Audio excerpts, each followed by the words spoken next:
Thank you for agreeing to doing an interview. I would like you to start with just telling a little bit about yourself, your history. Let's start with your name.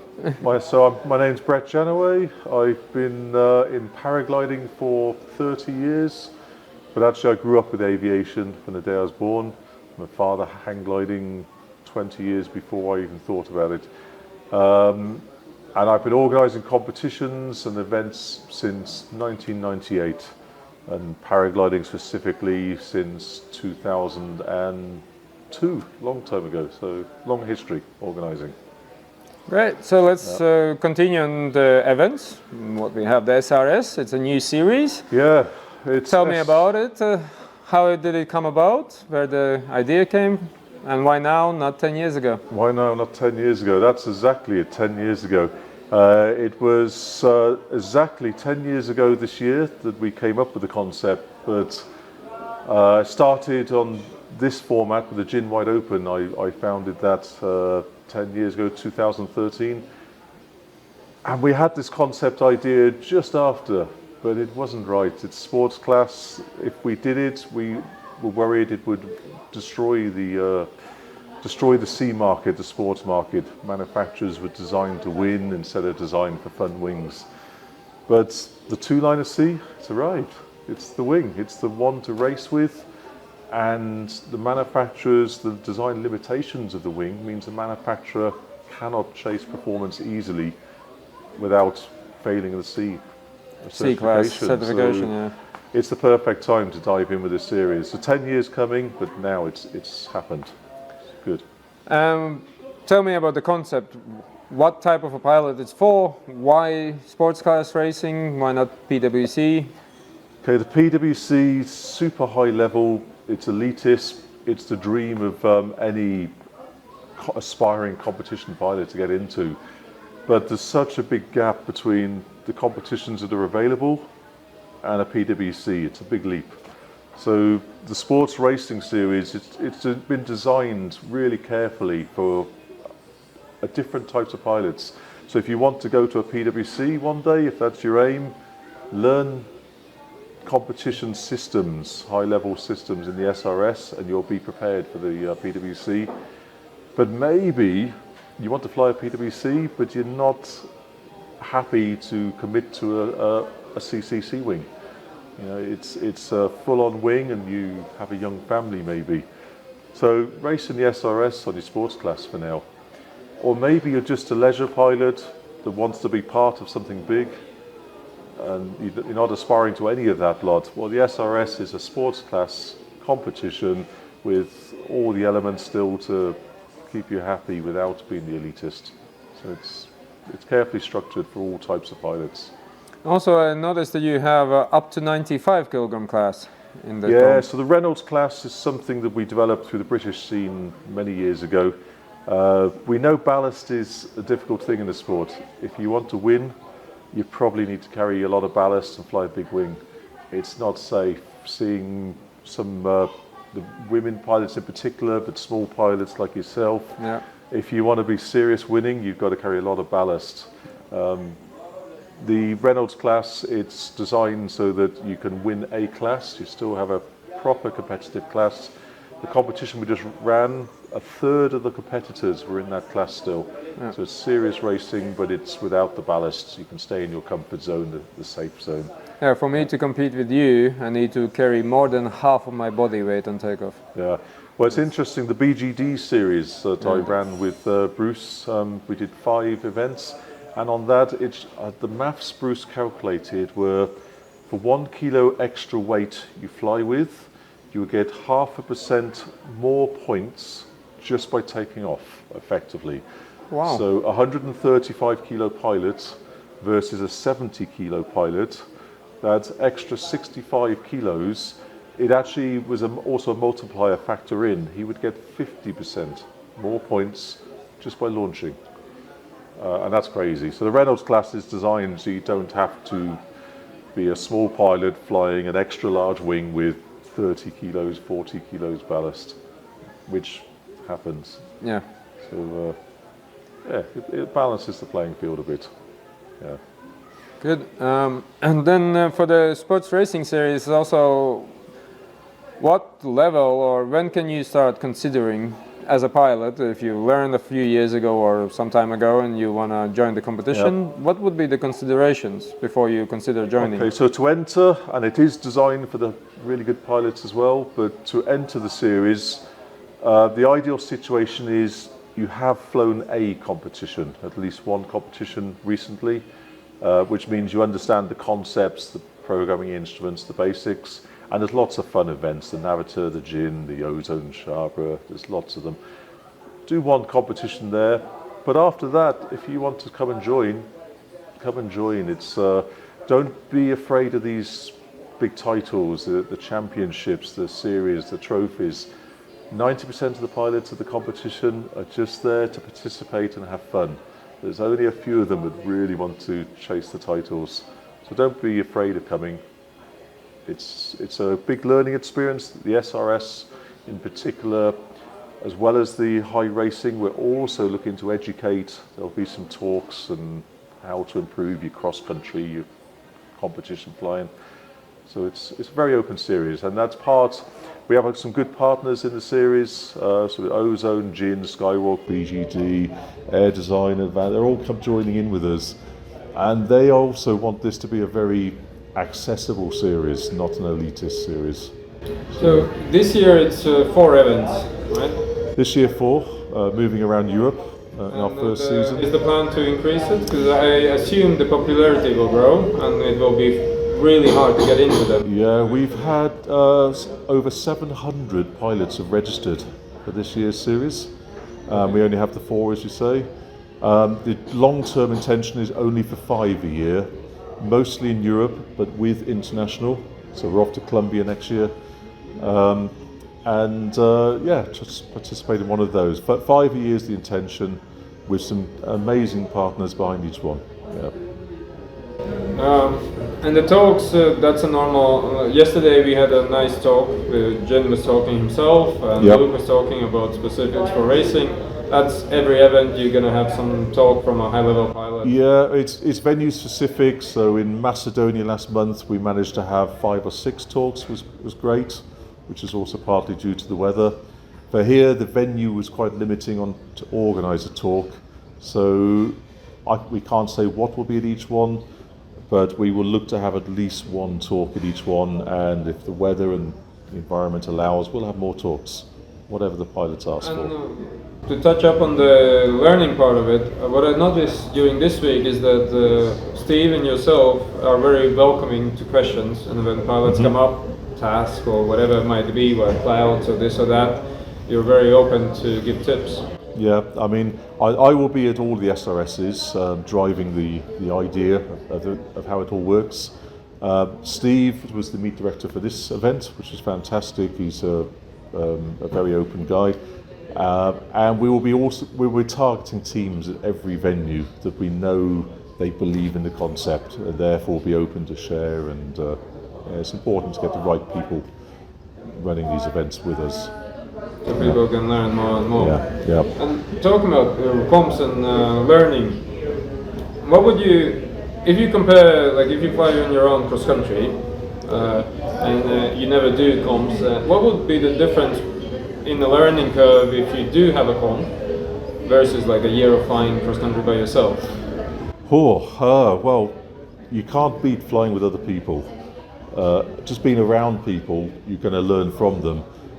Coming specifically into this type of event, we've got some super high level pilots coming. People that have been at the top of their game, have been to PWCs, to World Championships. So just being around them and following them, you're going to learn. You're going to see examples of how to do things far more than you can learn yourself. The brain learns in 2 ways, really. The best way it learns is failure.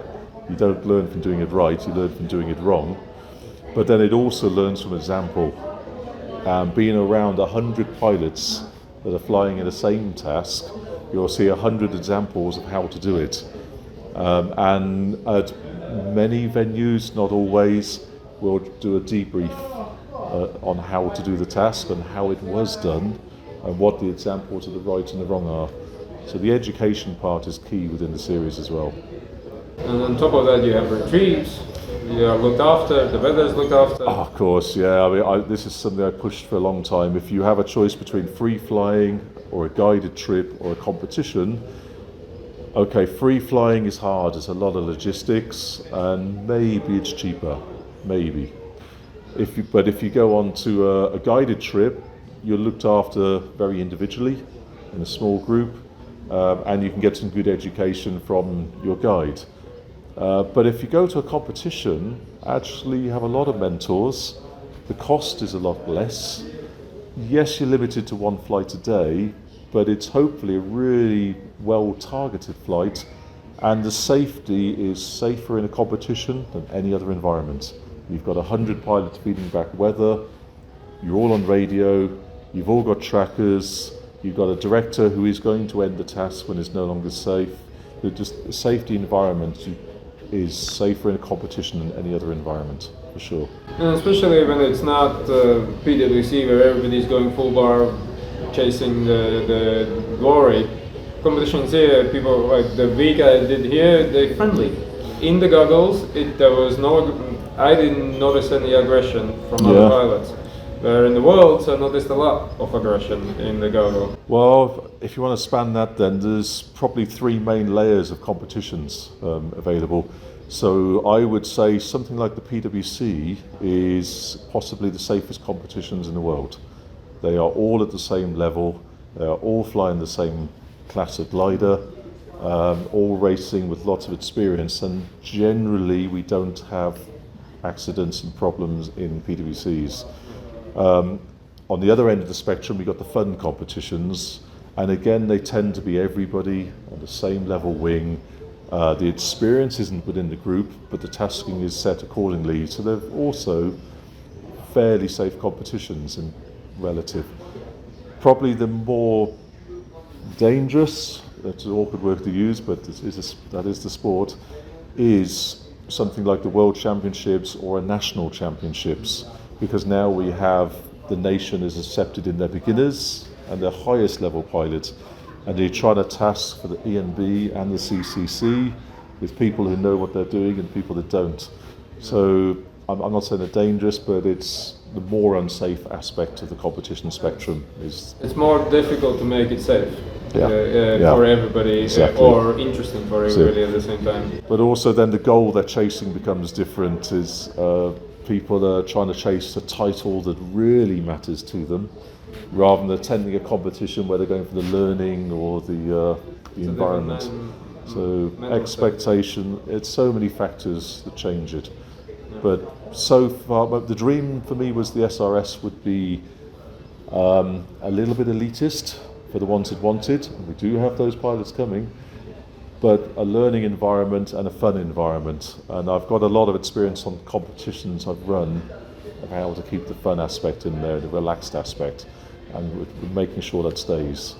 So it's, I don't know, it's working so far. So the SRS, one of the key aspects that we put into the idea, it was partnering with the best in the sport. So we've got the top manufacturers, Nivea, Ozone, Gin, and Advanced and BGD, and all these guys are coming in. We got Naviter and Flymaster. They both provide some of the best equipment, but also for me it's balance. I really didn't want this to be a series about one manufacturer, promoting one manufacturer. It's about getting all of the best in the sport, bringing them in, letting them take their opportunities to promote themselves, whilst us benefiting from their abilities and skills they bring in. And then the SRS itself is actually a non-profit organisation. So I might be leading it, I might be the face that you're seeing, but I don't own it. It has 0 shareholders, it's a non-profit company, and it's a members organisation. So to participate, you've got to be a member. It's €25 a year. We've given everybody at this event a t-shirt, nice high-value t-shirts. They got their money back. And then as we go forward in future years, the members can start voting on what they want and the direction they want this whole thing to take. The manufacturers, the partners will have an input on the direction they want it to go. and the core organising team of the SRS will put their aspects in. So over the years, we expect the SRS to change subtle directions and be even more what people want. We think we're already there anyway on the formula, but just to change a few aspects there. And in the future, I might not even be here 5 years from now, because the SRS is an independent body that will just, I hope, continue for many years. We'll see. Yeah, the membership is good to explain, because that was a bit, sure, there's text on that page, but people don't read it. Yeah. But once I came for registration, it was a very simple explanation, and it was really clear, very easy. Yeah, good. That's it. If you like, it's no difference to the PwC. They've got a formula that's been around for so many years now, and don't try and reinvent something. Just improve the idea. We're better than the PwC. We're doing things better, but they've got some amazing winning techniques. And I guess the other part really to the whole thing is because the SRS is so big, to get into the financials is such a big turnover. Actually, legally, we had to make it a members thing. Otherwise, we'd have to pay VAT and huge taxes on all the registration fees, which smaller events don't have. They can just run a one-off event, and it's not an issue, the tax. But for a big series, we had to be members, avoid that side of the tax. Personally, I think it's a nice thing, because people like tribes. Yes. So you're part of a tribe if you join. Part of the family. Yeah, you're part of the family. So I think it's. Look at that. It's, you put together something really impressive. Cross Country magazine put that together. They're the impressive ones. And again, it's partnering with the best, and you can't beat cross country media in the sport.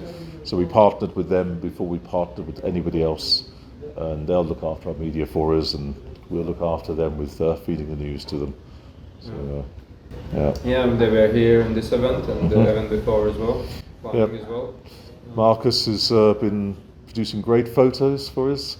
As you usually do. But actually, Cross Country magazine showed us how to fly, so they won the first event on the team. This event, the second on this one. They've got some good pilots in the cross country team. They've been around for a very long time as well. Yeah. I think from memory, the current standing on the series for the teams, we've currently got Ozone at the front, cross country second, but Gin have just moved up to third, so they've started to show their form. Yeah, it's quite interesting, the team dynamic, really interesting. I also had a team in this. It's fun to have that as well. That's a nice aspect to it. In fact, it's actually as well, it's had incredible thought into the team aspect. It's not just a bit of fun team thing we're throwing in. There's a serious side to the teams. So the manufacturers obviously want to demonstrate what their equipment can do and what their team pilots can do. But we also wanted to create an aspect where okay, you can just form a team, just fly as your friends as a team, that's fine, or become part of a manufacturer team. So the manufacturer has to agree to you flying for them, which then gives you a nice little, this manufacturer believes in me, would you also give me some sponsorship, and would you give me some? It helps you go to other people for sponsorship, which is really nice. That's a really good touch, yeah. We've also got some nice cash prizes at the end of the season. We don't have cash prizes in events because insurance aspects, various rules. So we keep that for the overall series. And we're even giving away free places in next year's competitions for the winning teams as well. So the teams has got many dynamics. But for me, it was very satisfying to see in the first one of the manufacturers approaching a pilot and offering to pay for their entry fees for the rest of the season if they will fly for them. And that's what I was hoping for. It's something that used to be in the sport and has got lost. So brilliant, yeah, let's chase that. And I think a lot of pilots will aim for that. Yeah. Because it is a cool badge, and it is there's PwC, they have also events and all that, but this is accessible for most pilots. Exactly. There's a big difference with that, and the ones who eventually want to go for the big comps and all the rest, it's like karting in F1. Yeah. Like you got to start somewhere. Establish your credentials here, move forwards. Yeah. And the team rules for how you're going to win the series as well is very carefully designed. So it's not about this manufacturer had the most wins in it, therefore it's easy for them to win. It's a very tight, small team, a very specific scoring formula, and it's open for any manufacturer to have the ability to win it, as long as they can put up the right pilots and the right goods.